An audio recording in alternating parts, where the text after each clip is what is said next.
Next is Om comes Om Glom. We know that what is Om? It is the Shabda Brahma, sound of the manifested super consciousness. Om represents auspiciousness, and Om removes all impurities. And unless other specified, it is a prefix to the mantras. Om. And who wants to know more about Om, they can go to Mandika Upanishad and see how Om is explained in Mandika Upanishad. Om is connected to Jagrata, Swapna, and Sushupta Avastha, and Turiya Avastha. 4 states. The 4th state is Samadhi. Same thing Mandika Upanishad refers to. A, O, Ma, and this Nada. The A, first A, O, Ma makes Om. The first R talks to speak about Jagrata Avastha. The O represents the Swapna Avastha. Ma represents the Sushupta Avastha.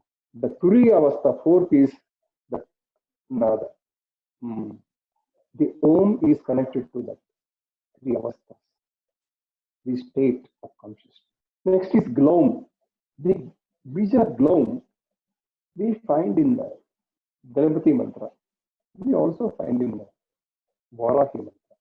Basically, Glom represents the earth component, earth element. Glom is a part of mantra of Ganapati because Ganapati is Bhutattva. That's why Glom is there. This Glom dispels all the impurities and inauspiciousness around us. Simple one Glom is capable of removing all inauspiciousness around us. Then comes Hum. We know that with Humkara itself, Devi killed Chandamunda, right? Hum. With that sound, they all vanished, destroyed. So this Hum is a kind of a armor, kavacha, against all enemies, inimical things around us, whether it is internal or external. That Humkara itself is enough. That mantra can act as shield. Hum, Bija mantra, is a shield against all enemies, both internal and external. Once again, claim has come here. Need not say. Already I am him, claim already told. It's a Kama Bija. Kama Bija is one which attracts all that we seek and helps in fulfillment of our wishes and desires.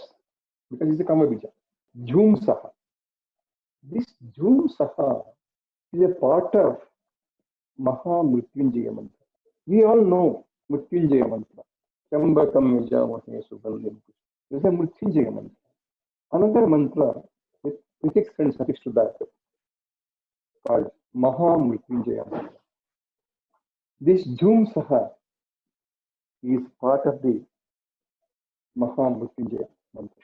So it is called Amriti Karana, infusing the nectar of life. Jhum Saha infused our life, the nectar. That is Jhum Saha. Jwalaya, Jwalaya. That means Saha also told you. Then Jwalaya, Jwalaya. Prajvala, Prajvala. Represents Deepti Karana, or illumination, or developing a personality which is radiant. By chanting this mantra, one can develop a radiant personality. That is Jwalaya, Jwalaya, Prajvala, Prajvala. Then once again, I'm same also came. Repeat. Then Hum Sam. Hum that represents, we know that already we spoke about it. Hum Saha, Soham represents prana. Soham. So is Hum is. This is Hum represents prana, the breathe, which helps in expansion of consciousness. Hum is not a simple Bija mantra. One should know how to use it. that can expand our consciousness. That's why a simple pranayama with Soham, done properly, observing the breath, one can find a different personality in 10 minutes' time. Anyone who has practiced it would have experienced it. Such is the power of Hum. I always tell, if somebody is stressed up, tensed up, worried, if they can manage to sit for 10 minutes in a place, nothing, no need to inhale, exhale and all. Simple breathe, inhale, exhale. It's Soham. And observe it. 10 minutes. Only 10 minutes. See how the stress release, tension is relieved, and you become calm. This is a proven remedy. Anybody can try. If you want to have a scientific evidence for it, you can really do it. Check your blood pressure before and after that. I assure you, it would have happily fall down. And pulse rate falls down. And anybody gets into deep meditation, they can always check their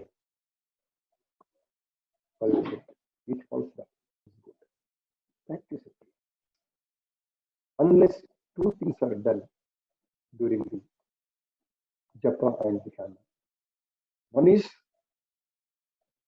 the breathing is to come down and your pulse rate should fall. If these two things are not achieved, you are not in deep meditation. Deep meditation means this automatically happens. Some, it is integration, wholeness. It is the balancing factor in life and relations. It's a, some is something, some is Lord, sambandha, samsara, samyoga. In all that words, some is there. That indicates, you know what that indicates? Same thing indicates in some also. Then comes lam. Lam also known as Prithvi Bija, like Glom, but it has a different than Glom. It represents inertia. Inertia, as you know, remains the same state. If it is Jada, it remains Jada. It is moving, it goes on moving. It's inertia.